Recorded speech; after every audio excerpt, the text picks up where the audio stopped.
And he's like, and then she comes in there with the wasp spray and right into his eyes. He's like, and his eyes start melting, Chad. His eyes start melting because the wasp spray is so powerful. He's like fucking flailing around the room at this point. Hello, I just wanted to thank you for clicking on my video, and I wanted to let you know not only do I create content in my YouTube channel here, Class in a Glass, but I'm also on Twitch where I play single-player games, multiplayer games. I do movie reviews, cartoon reviews, and a whole bunch of other stuff. Also, it would be a big help if you can check out my Patreon, where you can gain access to audio commentaries, reactions, and the ability to submit questions for my podcasts and videocasts. And all that content can be found in the links below. In the meantime, enjoy the video.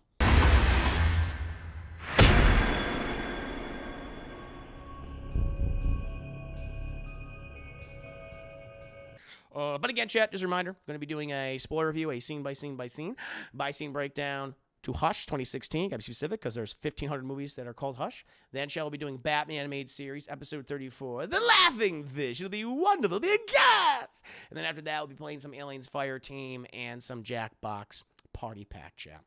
It'll be a good time. But first, chat, first and foremost, we got Avocado Bravado. Absolute pleasure to have you here. Got a lot of Thunder Lee. Good to see you. Got some good people here, chat. Apologies if I missed you before. But I want to take the time, Chad, because we're going to go ahead and get into the nitty-gritty details of Hush. Mike Flanagan, one of Mike Flanagan's first film. Not his first film, Chad. I think it was like he did a lot of short films, and he did another film called Oculus, which is also heavily praised. I think this was his second feature, I want to say. Hush. But, Chad, before we get into all those details, I need to ask you a very important question. That question being, how many of you have seen Netflix's, Mike Flanagan's, all right, 2016's Hush? I gotta know. Meow meow chat. Yes, indeed. Yes, you could get meow meow love. Thunder Lee, I freaking love Hush. Nice. Thunder Lee, I love that film. Chris, I dig it. I dig it, baby. RD says me. Excellent. Knowing one, I have loved this movie. Good. Ty says not me. Check it out, my friend. You won't be displeased. King Kodiak been meaning to see it. Good to see you, King Kodiak, by the way. Just I've never seen it. Hamilton Burger, I know of the Batman character. Hush, this is not the same character. But again, there's so many things called Hush nowadays. Because you're just not seen it yet. As you can get, not me, never heard of it. Ooh, that's good. I like that. I like that some people haven't seen it. Some people have, some people have not. It's good. I like a nice balance. I like an even balance. I have It's Amazing. So maybe, nope, never seen it. At B, never seen it. Bad Boy, I've seen Oculus. That's a movie, I think it's a movie he did before, like in 2013. Plenty of oh shit, a lot of oh shit moments in this movie, yes. Yeah, how they play with that and how you least expect it. The sound editing. The sound mixing in this film is so goddamn good. And I'll tell you why it's so goddamn good, chap.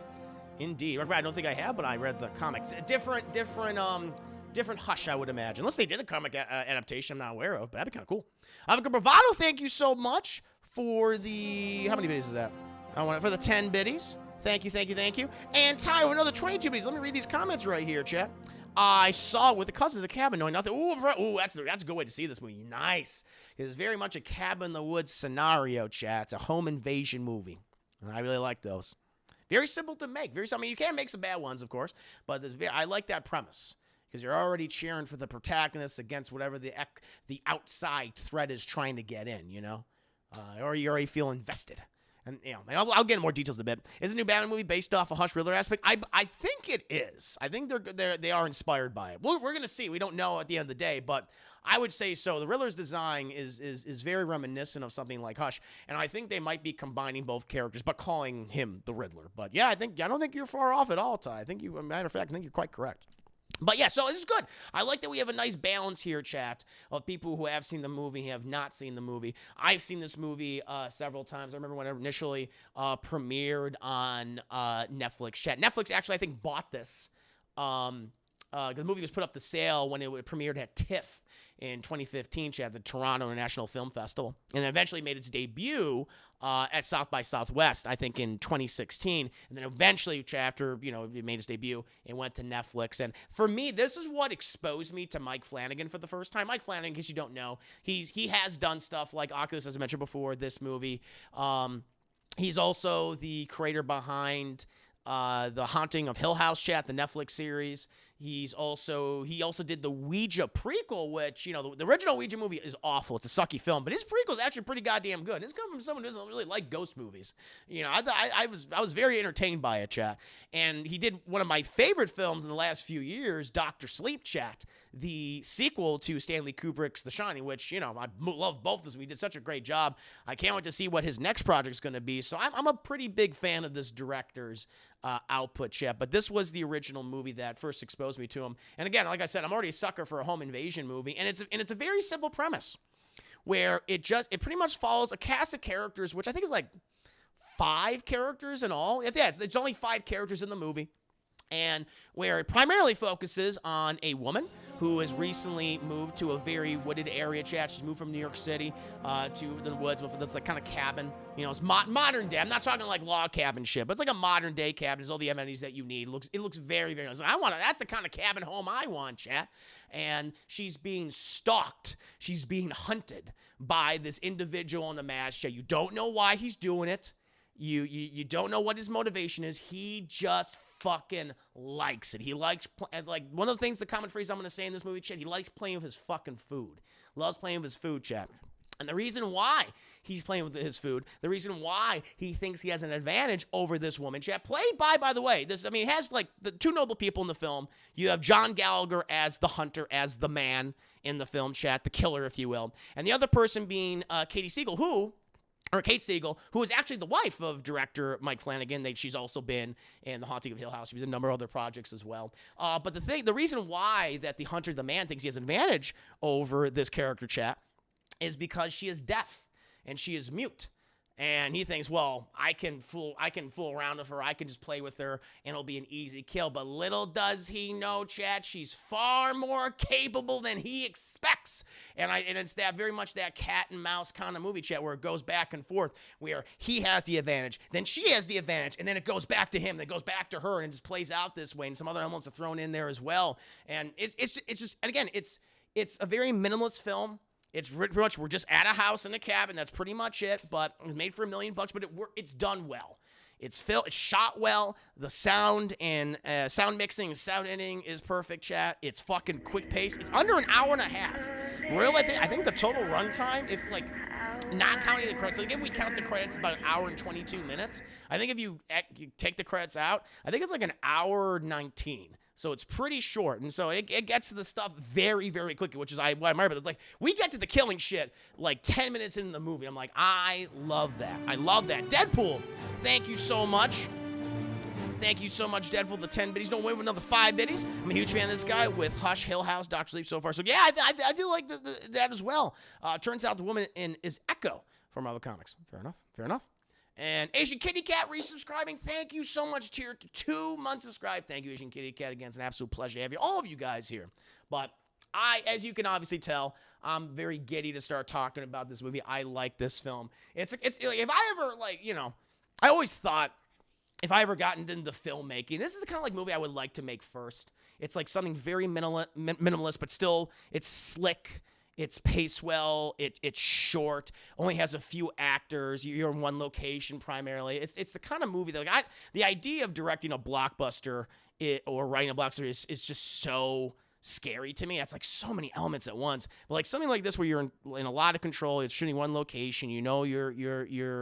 Your capabilities as a filmmaker. This is something that I feel like I would love to do if I ever did get into something like that. That's why I think that's part of the reason why I also admire it so much. It's like, yeah, this is kind of stuff that I could get into. But overall, chat, I love this movie, and I probably know the backstory, of course. The Netflix buying it, and it's I think it's one of Netflix's best films. Honestly, I know Netflix has been greenlighting so many fucking projects over the years, but this one always, for me, kind of stays at the top. Like, if I had to, you asked me, what's my top 10 favorite Netflix movies, or movies that Netflix has bought, or whatever, and they're showing on their service, excluding, like, the licenses they occasionally give, and, like, this is, like, an exclusive Netflix film. Hush, to me, is definitely up there. That is in the top 10. That's what I personally feel. Trini, we're talking about Hush, the 2016 home invasion thriller directed by Mike Flanagan. So I really admire this film, And now, chat, we got to go ahead and get into the nitty-gritty details, chat. We open up, chat, in the middle of the woods in a modern-day cabin, and we're introduced to the character of Maddie. Maddie, chat, she's an accomplished author, just high off the success of her latest novel, chat. Maddie Young. All right, and she's decided, I'm going to cook me a fucking feast. It's like, I'm right there with you, man. She's cooking something delicious. Let me tell you right off the bat. She's following this recipe online that she found, and this thing looks fucking good.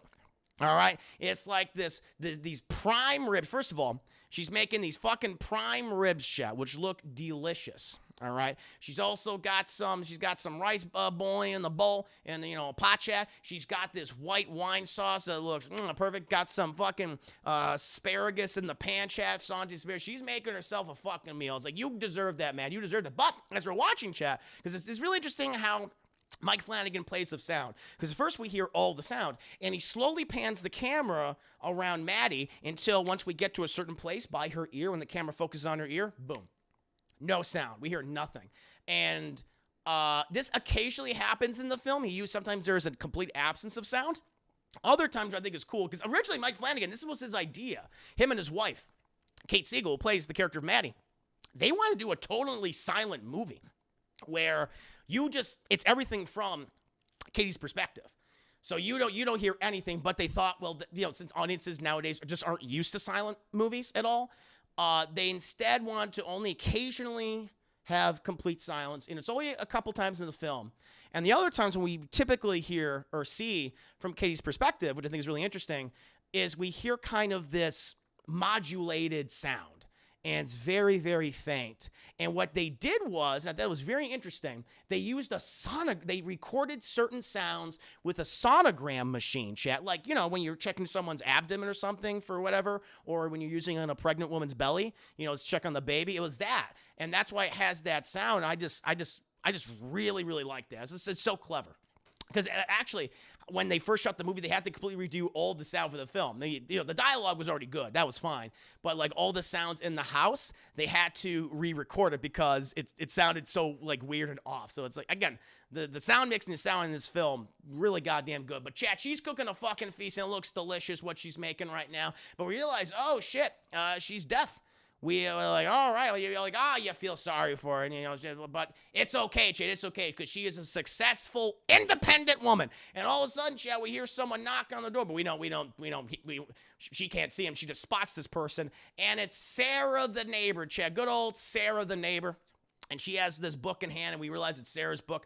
And so they go outside and start talking. And Sarah, she's such a goddamn good friend. Even though I guess she's only known Sarah for, I don't know, feels like a couple weeks, maybe a few months. I feel like Maddie's been living here a couple months in the woods, isolating herself. She got done with a really bad breakup. Fucking Craig, Chad. We'll talk about Craig, that son of a bitch, in a bit. That asshole, Chad, dumping Katie. He fucking had a great woman in Katie, and and he fucking blew it, in my opinion, Chad. That's all I'll say. But they're going back and forth, and Sarah, she's signing, and Maddie's just Maddie does not. She's also mute. She's also mute in the movie, chat. And they explain why. Actually, it's not really. It's said later on, much later in the film, but actually there's a shot where we see like the back of the book where, Maddie gives her own little biography, and we realize that she suffered from meningitis, chat, as a teenager.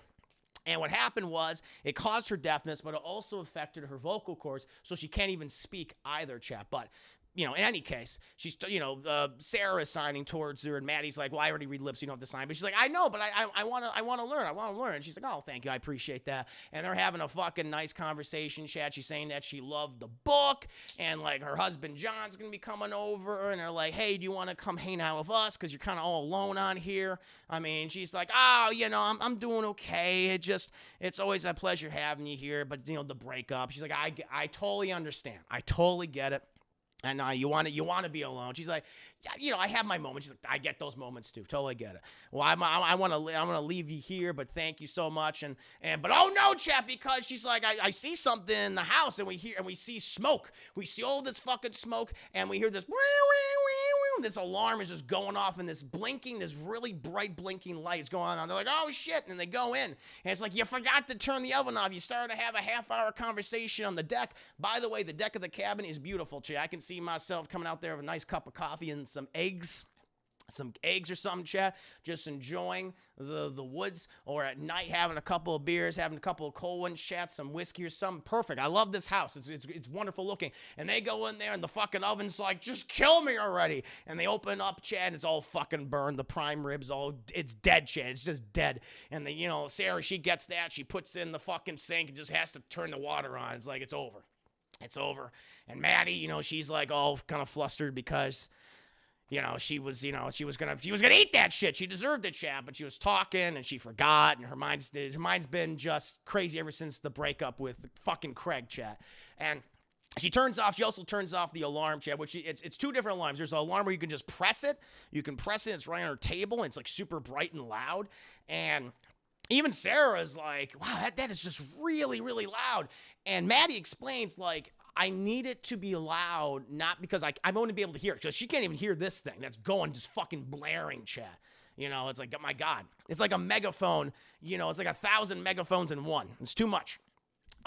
But what it is that she can feel the vibrations through like the walls and the floor and things. Actually, she feels that, and that's why she needs it to be so loud.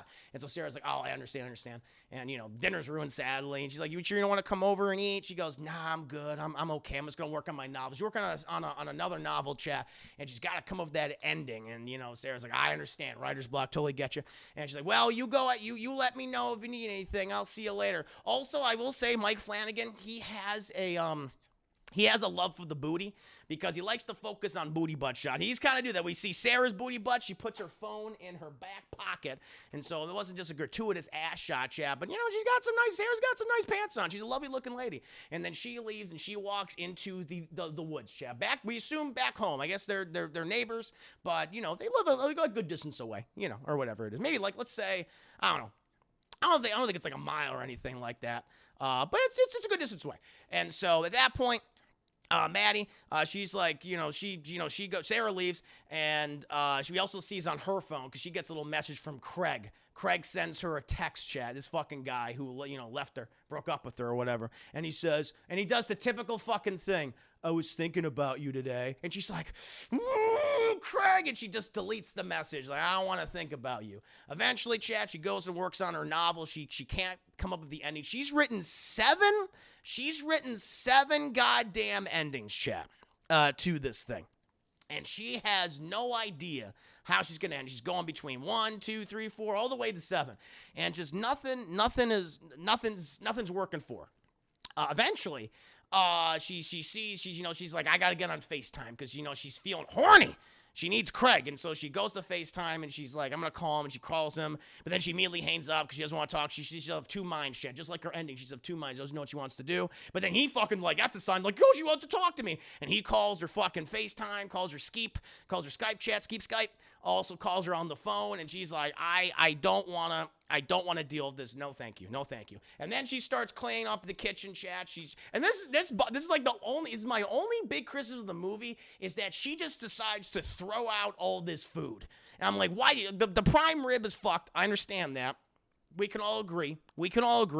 But she throws out all the rice mixed in with the delicious looking white wine sauce. I mean, it's some good fucking, why are you wasting that? And she also throws out the sauteed asparagus that she does in the pan. And I to this day, I'm like, I don't know why the hell you did something, chat. Just fucking wasteful. Why? Maybe because she was just so disgusted. She was thinking of Craig. I don't. Chris worried about. I am worried about the food, Thunder Lee. It's the one criticism I have of this movie. You can pair that with so many fucking things, and it's a waste. And if I have one criticism of this film, it's that. Points off for wasting food. That's all I'll say. We don't waste food in the Herman household, okay? We can reincorporate into different meals. You can deal meal prep, but apparently the big-time fucking author, Maddie Young, she feels like she can get rid of all of her white wine sauce and rice and asparagus chat just because the main meat entree is ruined. Bah, whatever. But she's doing all this chat, and then Sarah's running up to the deck. She's like, oh my God, my tummy. Oh, looks like she's been attacked yet, like she's been fucking stabbed multiple times, and like her tummy's falling out, and like she's leaking everywhere, chat, because all the stab wounds in her belly, and like all around her back, and she's like, fucking Maddie. yeah, but the thing is, like, Maddie doesn't notice. Maddie has no goddamn idea, chat, because she can't hear. Remember, she's deaf. She's deaf. And Sarah's like banging, but she's like, all right. And then all of a sudden, chat, this masked man, who just in the movies referred to as the man, you can call him the killer, the hunter, if you will. He comes up behind her, grabs her, and just by the hair, just like, oh, he's like, puts his arm around her. Slams her against the door. By the way, this glass is fucking thick as hell. This is some thick-ass glass, chat. Slams her, takes a knife, stab, just all over in her tum-tum until she falls down dead, chat. Loses so much blood and tum-tum juice, and it's over for her. It's just done. It's just completely done. And he's like looking, and then he's done. He's like, all right, well. And he looks at Maddie, who apparently didn't notice him. He's just like, is this bitch dumb? Why is she fucking doing anything? And then he starts, wait a minute. He starts like tapping on the glass, knocking on the glass. He's like, oh, this girl is deaf. She can't hear me. Oh, I want to fuck with her. And that's what this pretty much the next 5 to 10 minutes of this movie is like, him just fucking with her. Him, and it's, again, like I said in the beginning of my review, it's this guy playing with his food.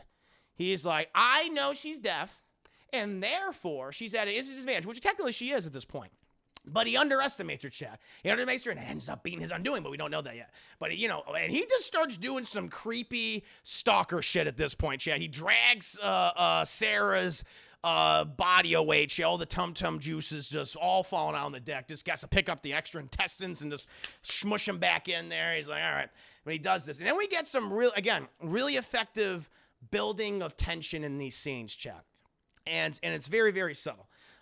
Because at this point, Maddie, she goes back to her novel and she's still thinking about things, but then she decides to call her sister, who's living in New York, and she calls her, and then there's going back and forth, and the sister is like, hey, how you doing? Still working on the novel? And she's sighing and things, and she's saying, like, listen, if you just want to like come back to New York, you can stay with me. But Maddie she wants to be independent, she wants to be on her own, she just needs time for herself after her bad breakup with Craig. And then behind her, chat, we see the masked man, we see the hunter take her phone out of her purse, and Maddie's sister says, hey, is there someone there with you? And Maddie's like, no. She's like, I saw something move. And Maddie's like, oh, yeah, it's the cat. They have a cat, chat. Maddie has a cat. And she goes, oh, okay, all right. No problem. Yeah, just it looked weird. Well, anyway, please let me know if you need anything, you want to call, you want to talk about coming to New York. At least visit us, okay? Mom and dad are concerned too. She's like, I understand. And so they hang up, they go goodbye, and she goes to work on a novel. And all of a sudden, chat, she gets a picture. And she gets a message picture from herself. And she's looking at this, she's like, the fuck is that? What? And then she opens it, and it's a picture of her in the room. It's a picture of her like throughout the conversation when she was talking to her sister. And it's from all different angles from outside the house until a new picture comes up and it's her looking at her computer just when she's looking at it like that, right at that moment. And she's like, holy shit, someone has my phone. Someone's watching me. And great. I love this because she's like, her eyes are like, and she just looks, and the camera's panning very slowly, and she's slowly coming up to the door, which she notices is open, chat. And she just goes over there. And we see in plain fucking view down the fucking porch steps, chat, is just the guy standing there in the mask and everything, and just looking. And she's like, and she runs the door. He runs right at the door too, and she fucking slams it. She slams it shut before he can get in there, and he's just staring at her like this. Just like this, chat, back and forth. And she doesn't know what to do. She has no goddamn clue what to do at this moment. And then she's like, I gotta go online. Because she goes, she's like, I gotta call 911. She goes for her phone, but she realized the guy has the phone because she realized, oh, he sent the pictures by my phone. And then she rushes to the computer because she can call the police via FaceTime chat, via the Skeeps, or no, not via Skeeps, but via FaceTime 911. But fucking the masked killer, the hunter, he's like, bitch, I know what you're doing. And he goes all the way to the side of the house and just cuts the power, turns off all the power, which also cuts off the internet. And she doesn't have her phone. She can't use her data. So that's out. The computer can't use the data. And so everything's off. And she's like, oh my God, what am I going to do? She can't call the police. She's basically trapped in her own home at this point. And so then she's like, all right, I gotta communicate with this guy basically and try to negotiate myself out of this. So she takes like some lipstick, like a marker. I think she takes some lipstick from her bag and she writes a message on the door. By the way, too much glass, too many windows in this home. You know, I know you want, it's like, I want the natural sunlight, but you don't know when a fucking mass killer, mass John Gallagher Jr. is gonna come in there and try to stab you in your tummy. You don't know this, chat. And so she writes it in her lipstick. Basically, it says, he comes around, and he sees the message. She lights the message up with her flashlight, so he sees it, and it basically reads, I don't know anything. I didn't see your face. Boyfriend coming home soon. And he just looks at this message, and he looks back at her, and he's like, oh, I didn't see your face. And he fucking just takes the mask off, and he just looks at her and goes, well, now you've seen my face. And he's like, oh, shit. So at that point, you know as the audience, and Maddie knows, in that moment, this guy is going to kill her no matter what. Because he's like, you see my face, and it's like, so now you see my face, I have to kill you. So he's just fucking with this, again, playing with his food chat. And he's like, listen. And because he's like, can you understand me? Can you read my lips? Boom! And he slams the door. And she's like, oh. And he's like, can you understand me? And she goes, uh-huh. And he goes, listen. Just want to let you know, I can come in anytime I want. See you later. And he just starts walking around the house. And she's like, oh, Jesus, what am I going to do? What am I going to do? She also goes to the door and she sees that he starts slashing her tires. He has this big fucking knife, hunting knife, and he starts slashing her tires on her car. So it's like, well, she can't go there now at this point. I mean, the car will be, especially because there's no roads there. You got like a small dirt road. Try to get that fucking car. I mean, I guess you can get in the car and try to drive, but it's going to be all fucked up. Hard to get some motion going. The guy will probably come behind you and get you in the butt, get you in the back. She'll be bad. And so she's like, this situation's not good. But she's like, I need a weapon. I need something in my hands. And so then she grabs a kitchen knife, a big old kitchen knife, and a hammer. And she goes to the bedroom. She moves this dresser, this desk on the bedroom door. She closed the curtains on. But I would have, at this point, I would have fucking just put the mattress up on the windows. I would have done something. Because the other thing I should mention, chat, this guy has a crossbow. I should have mentioned that earlier. That's how, like, when we see Sarah, she's, like, covered in fucking crossbow bolts because he was just shooting her so much and just fucking with her. And so he has a crossbow, chat. So he has a weapon that has range, and he has the knife for up-close encounters, chat. So it's like, Jesus Christ, he's covering himself. And so she's just hiding in the bedroom, chat, covers the curtain, one window of curtains, and the other one she's just standing there like waiting for him and stuff. She's just kind of like, okay, I've isolated myself here. And then all of a sudden we see the shadow, and it looks like he's on the outside. We hear this this tapping, and she slowly turns, and we see that it's Sarah. Oh, Sarah's alive. Her tum-tum didn't fall. She's like, oh, no, it's not, because she's all like, and he's just using her dead body, her cadaver, to fuck with her, where he's like, help me. And she's like, oh, Sarah. That's like her friend, Chad, and when she sees that she's dead, and she moves the dresser out of the way. And she's like, oh, God damn it. She goes in the kitchen. She just cries. She cries. Has a moment for Sarah, chat. We didn't get to know her, but she clearly knew her a long time. And she's just almost sick by what she saw. This guy just played the body. And then he just fucking drops the body on the AC units outside. Just puts it right on there. And he just starts walking around again. But she remembers the booty butt shot that Mike Flanagan filmed earlier in the movie, chat. And when Sarah put her phone in her booty butt pocket, and she's like, that's where it is. And so she realizes, like, if I get to her phone, I can then call the police. Okay, but I gotta make sure I don't get got by him. But she slowly goes back to the bedroom, and she checks, and she opens the window up. Oh no, she lifts the window up, and she's reaching for and she's just searching. She's like she's like smacking Sarah's ass, looking for that phone. She's like, where is it? And he hears some booty. He hears some cheeks a clapping, chat, and he starts coming on over. And he's like, hey, where you slapping that butt? And he gets over there, chat, and she's reaching for the phone and shit. And he tries to grab her, but little does he fucking know that Maddie has the hammer, and she goes, and she doesn't hit him with the big hammer part. Hits it with the opposite on the hammer, chat, where you like how you pull the nails up with the sharp end, and it goes right into his arm. He goes, oh! And he's falling back on the ground, just screaming his little ass off, chat, because he's got, it's embedded in his arm, in his wrist, and he goes, he takes that out. He's like, ooh, but there you go. He underestimated her, chat. Underestimated her. He takes a part of Sarah's shirt. She's got this flannel shirt on, and he makes himself like a little tourniquet, chat, wraps it around, and he's like, you fucking bitch, I'm gonna get you. I'm gonna get you. So at this point, it's like, okay, this is not good. This is not good. And he also then reveals that, hey, yeah, you thought she had the phone. I already have her phone. Ha ha. He's like, damn, I don't know what to do now. And so at this point, he just continues to stalk around the home, going every which way. And she's like, okay, maybe he won't expect if I actually am outside, if I try to leave. Because he just keeps going around. And eventually, because he's doing a pattern, basically. And she memorizes the pattern. And then she goes outside to the front of the house where the big porch is, the deck, and she hides underneath the deck, and he climbs, and then he does his thing again where he goes up to the deck and he's looking in, and she's like, and what she does is, because she can't hear him, but she pushes her hands against the deck so she can feel his footsteps. And so he's looking around, doesn't see her or anything. He's like, okay, this bitch is under the deck, but I gotta let her know that, like, I gotta make her think I don't know that. And so he walks away.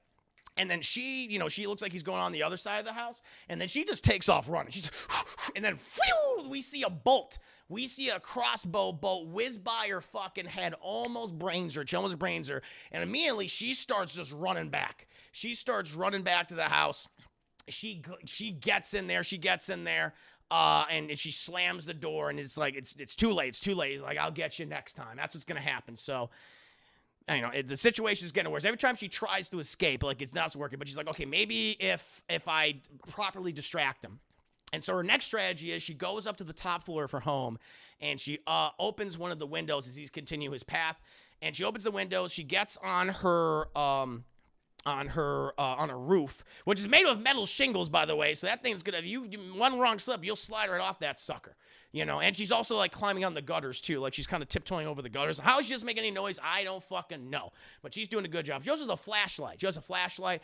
And she turns it on, and she just fucking chucks that thing in the woods like that. And he hears it, and he sees the flashlight. And he's like, oh fuck, she took off. And so he takes off. She watches him go all the way over there. And then so she's like, okay, I'm gonna get down from my roof. She goes to the other side of the roof, and she starts climbing. She's about to climb down, chat. Like, there is this kind of like these vines that grow up there, but they're like connected to this fencing. And she's climbing down, and then right in that by the way, I knew that Mike Flanagan liked filming this shot, because big old shot of Kate Siegel's ass, chat. Kate's, I know that he's a booty butt man, which is totally fine, but he just has a camera on his wife's ass, and then this goddamn bolt comes from nowhere, chat, gets her in her thick thigh. Oh! And he's like, yeah, I got you now. And so she immediately starts trying to climb up there, chat. And she thankfully, this bolt did not have barbs. It's not prawned or anything. Because you have like those bolts that have like, or an arrow that has like the sharp ends. Like, so it goes like this, and then you have like two sharp. And the reason why that is so you can't pull it out, chat. So if you try to pull it out, you just tear up your leg, your toe, flesh and muscle and cartilage and sinew and everything else and tendons. But it's just a regular bolt. There is no barbs on or anything. No pointed things at the bottom. And she yanks that out, but she's bleeding profusely. And he like takes aim. He already gets another bolt, fires up. She looks over, fires up. She goes, whoa! And she does like a Matrix shit. Or she leans all the way back, chat. But he's like, again, underestimates her. He starts climbing up after it, chat. Just, I'm gonna fucking get you, goddammit. And she stands up and she goes, bah! She just fucking bashes him in the fucking face. And right where he's about to fall, she grabs the crossbow from him. He's like, no! And he falls to the fucking ground, and then she's waddling. She's just trying to get back to her window as fast as she can, but she climbs back up, and he's right on her ass, chat. But she managed to get in, and she shuts the window right there. But now this guy does not have a crossbow. He's like, you gotta be fucking kidding me! She's like, she took his crossbow from him at this point. Witness me Mr. Hummendinger. Thank you for the rain. Everybody on the dance floor. Rain. How you doing, Mr. Hummendinger? How was your stream? I hope you're doing very well on this fine night. Resubscribing to Wawa thank you. Look at all the kind people. 23 months, almost 2 years, man. 1 month shot from a year. Thank you. Dippin' Dudes, good to see you. Wham, bam, it's jam. Lucky Dog Podcast. Lemmy Wings, I'm ready from a den of pure no dog poop, and I don't want no dog poop. Kill a bitch, Vanessa, good to see you. Hope you're doing very well, Vanessa. Look at all the quality people. Blackstone, greetings to you. Greetings to you, Blackstone. Oh, chat, we getting close to the hype train. Oh, boy. Alex Banal, YouTube editor extraordinaire Alex Banal. Welcome, guys. And Anonymous Cheer with the 100 biddies. Thank you. Woo! And Divine Miss Klein. Divine Miss Klein, welcome. Thank you for the 5 gifted subs. We were at the part, chat, where she got inside and she has the crossbow. Remember this for me, chat. And it was also played Shrek Racing in the PS2. I remember that game. Thank you, chat. Well, that means we got to get juicy, chat. You know when we get hype, we got to get juicy. But, my friends, let's go ahead and get back to this review. We'll get back to this review, chat, of Hush. So I think what we just were is Maddie, played by Kate Siegler, chap.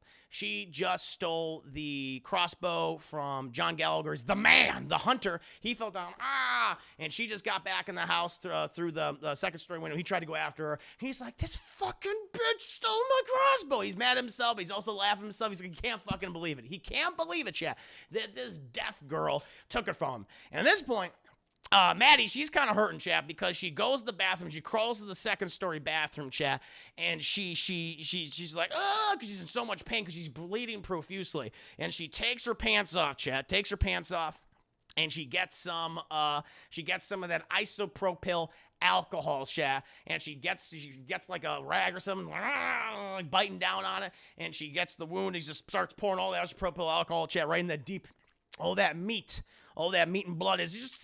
It's like, and she's just screaming, which can't scream, chat, because of vocal cords, but you can tell that she's in horrific fucking pain, and she almost passes out, but she gets like a little tourniquet, uses her own shirt, chat, rips it up, and she just makes herself a little tourniquet, just tightens that around the wound, chat, but it's not going good.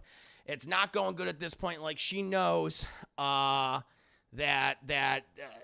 she's gonna have to do. She comes up with all these different scenarios basically in this moment. She's like, what can I do?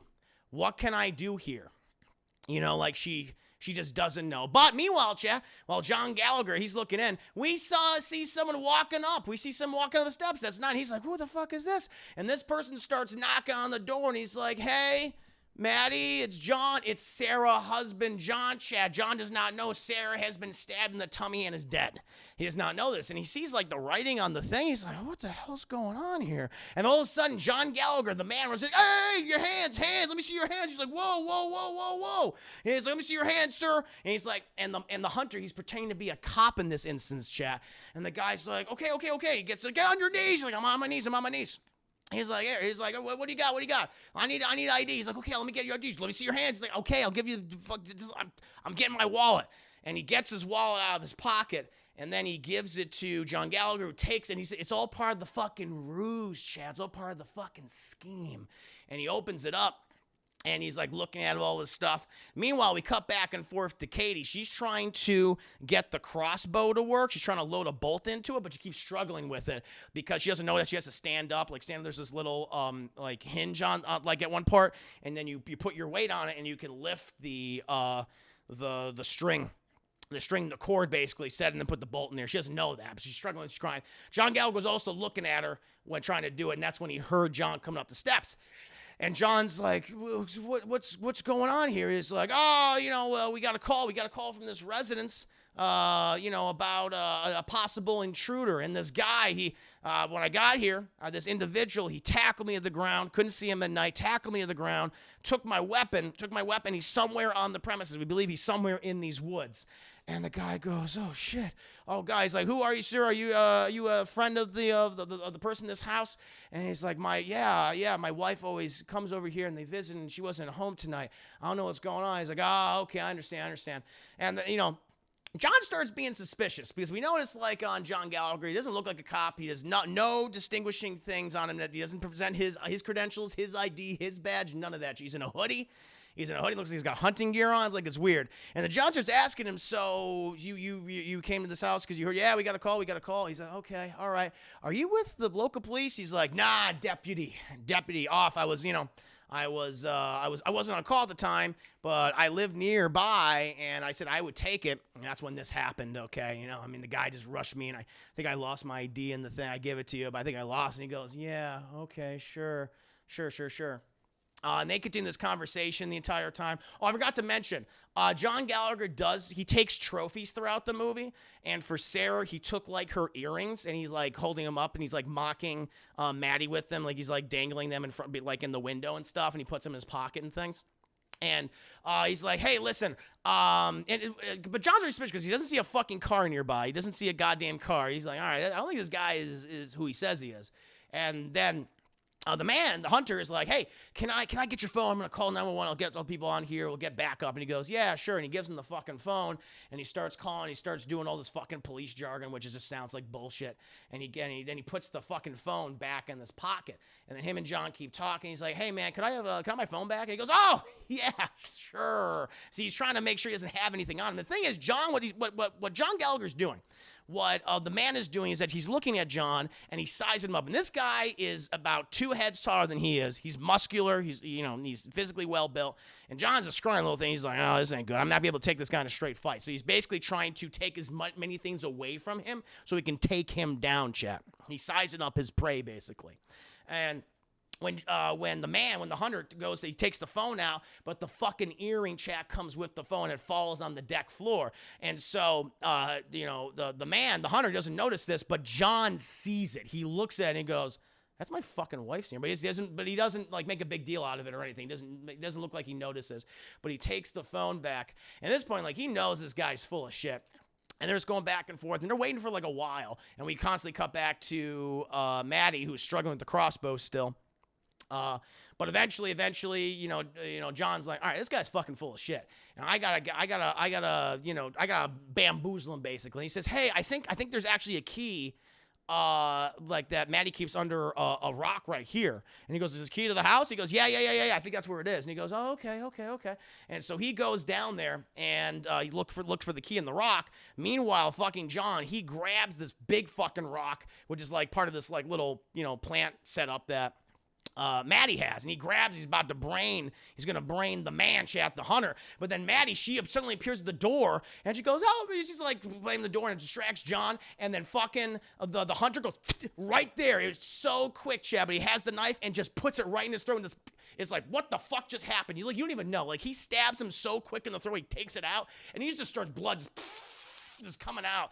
And I love this because the hunter, John Gallagher, always saying is like, "It's over, man. It's done.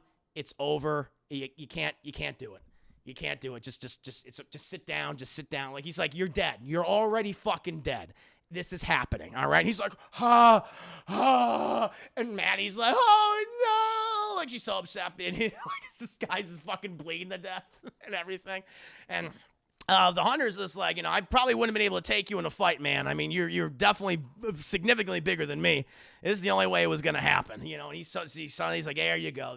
He's like, he falls on his stomach and stuff, and blood's just pouring out of him.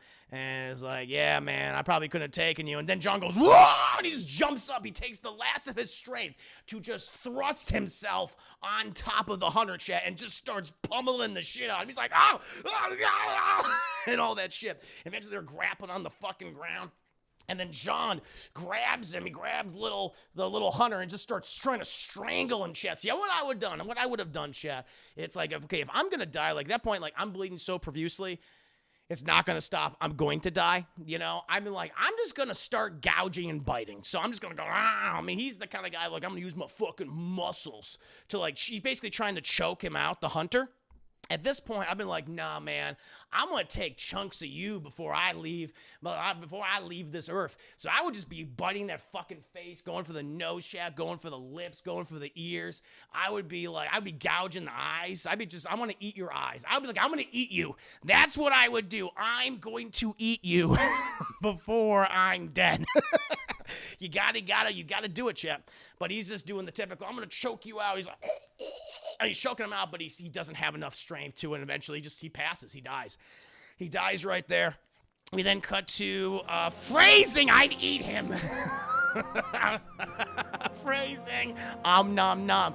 B Duke City Pixel. Thank you so much to the 200 biddies. Dead little snowman. I'd eat him like Army Hammer, chat. I would chow down like I'm Army Hammer, motherfucker. I would go do it, chat.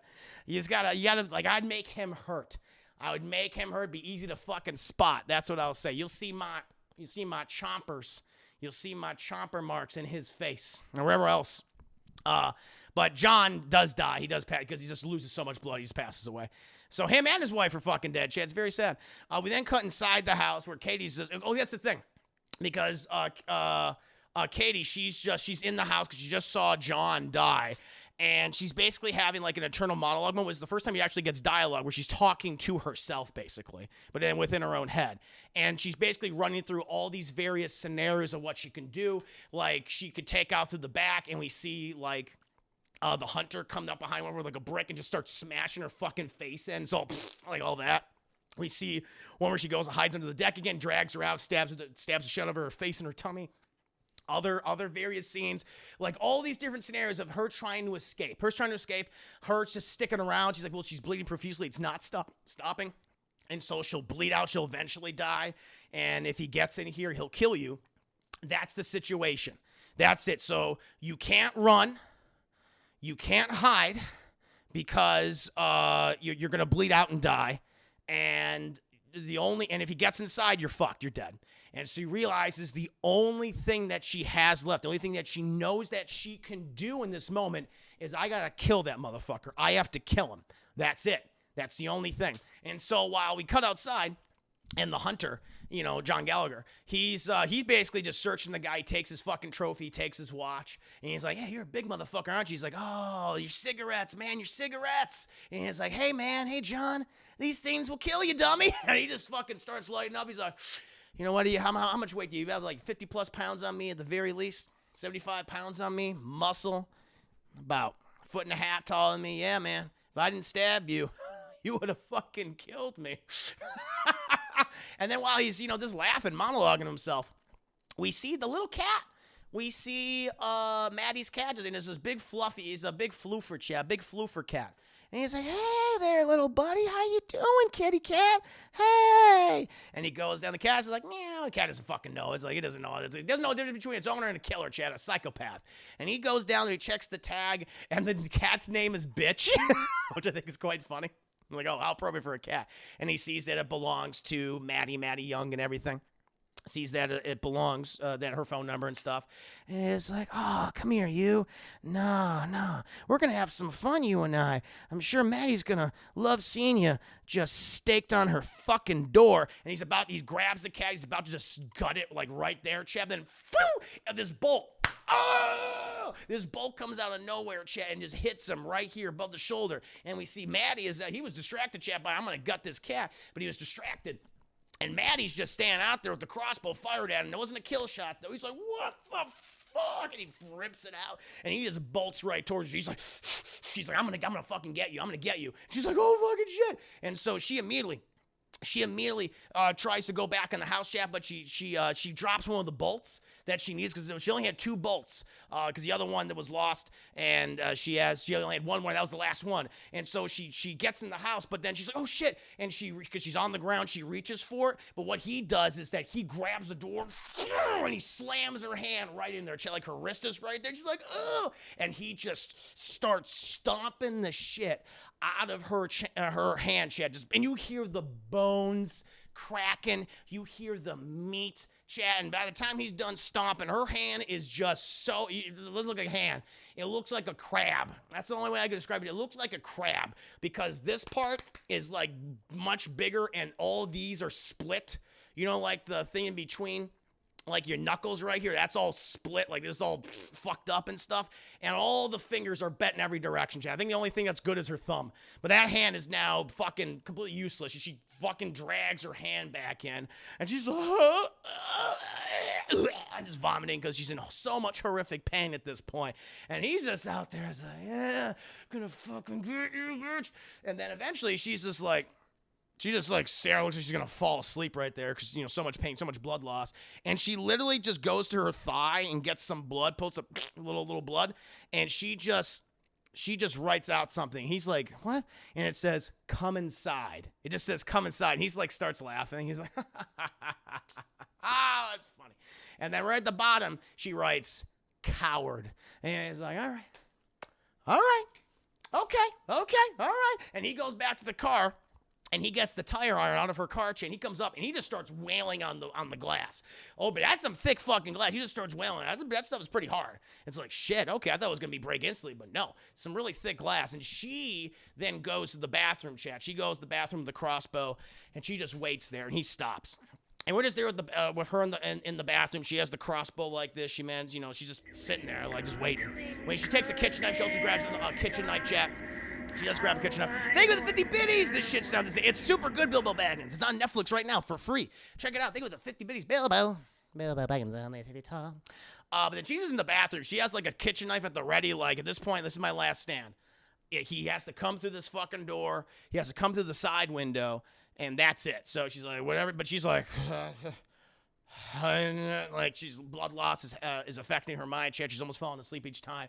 And this is a wonderful shot because then we see from her perspective, we hear from her perspective where it's like nothing. We don't see any, we don't hear anything. But behind her, chat, because she's right against the tub, and behind her we see all these this falling glass. There's a fucking window, a ceiling window above the bathroom, chat.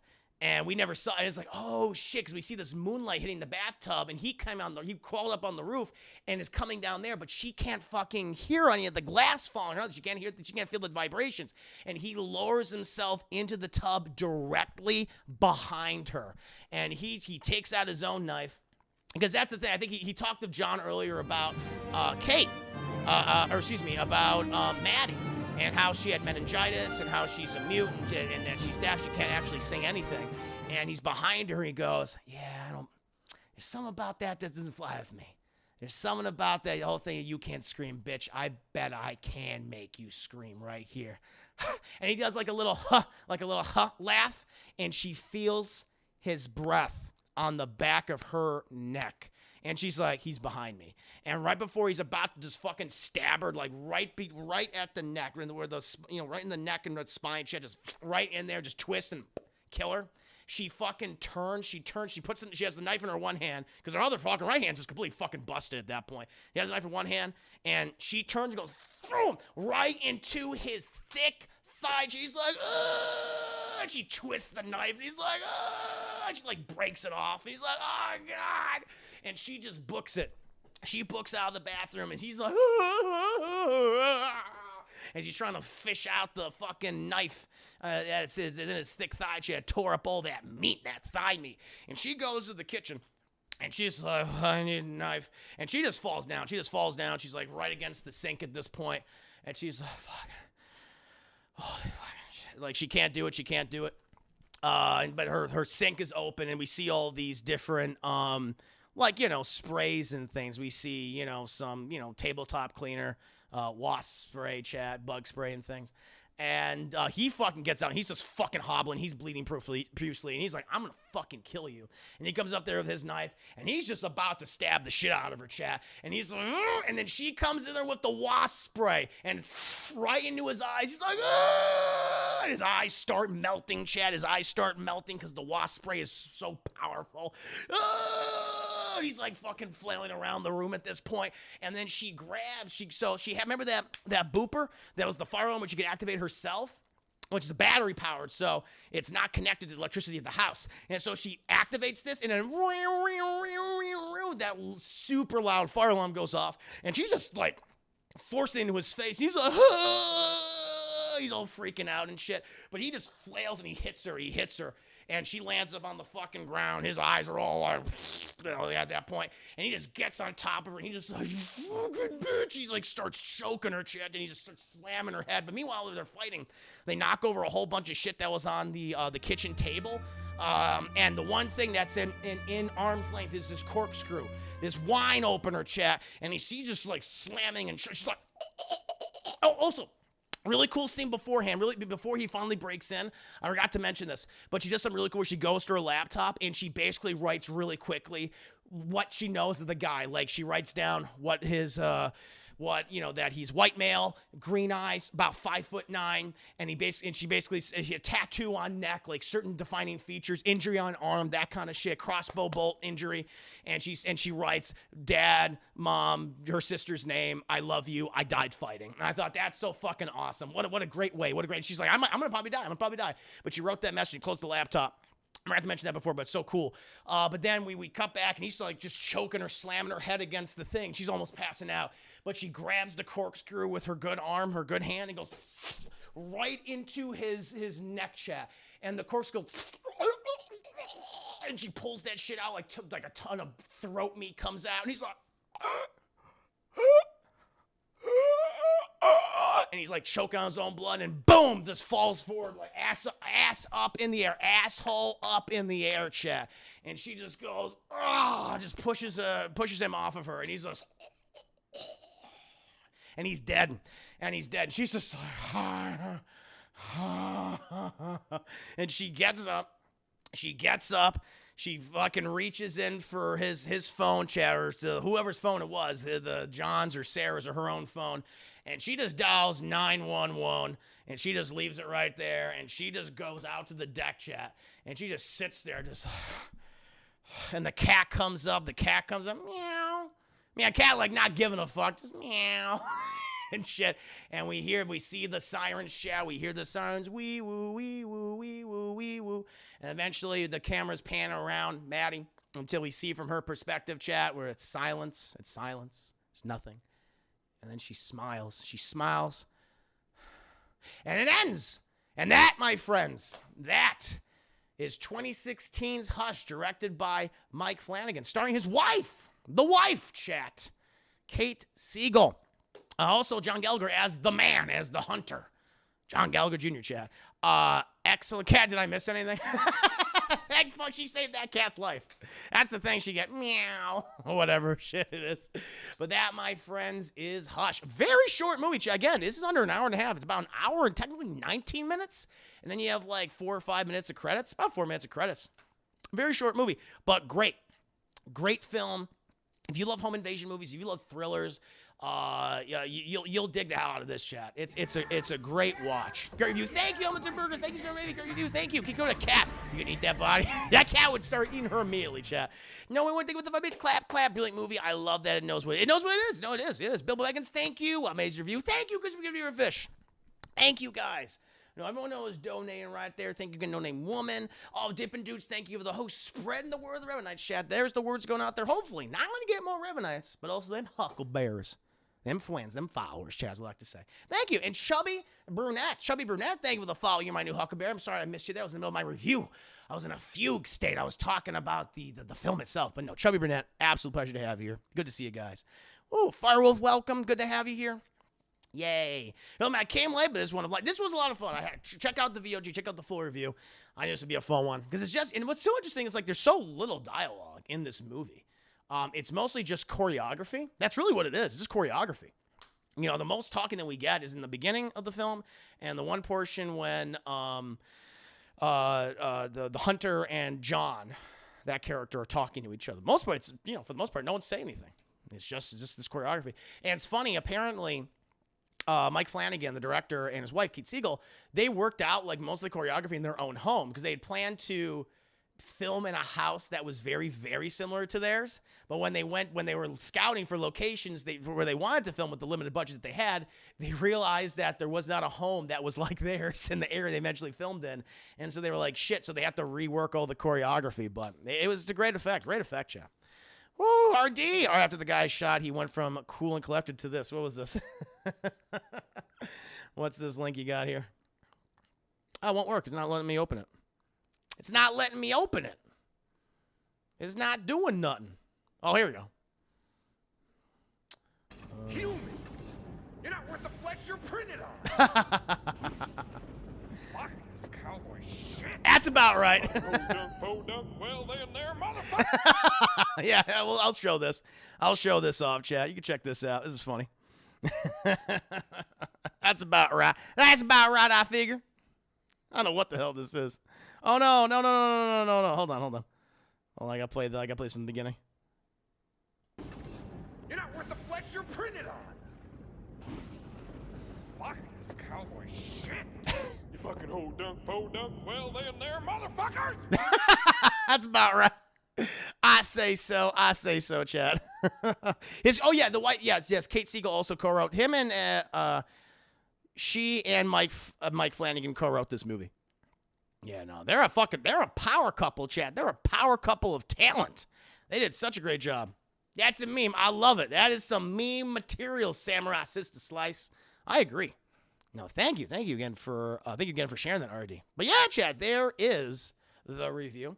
I am going to go ahead and jump into my next review, which is of Batman the Animated Series, episode 34, The Laughing Fish, which should be fun. But before I do so, chat, I'm thirsty.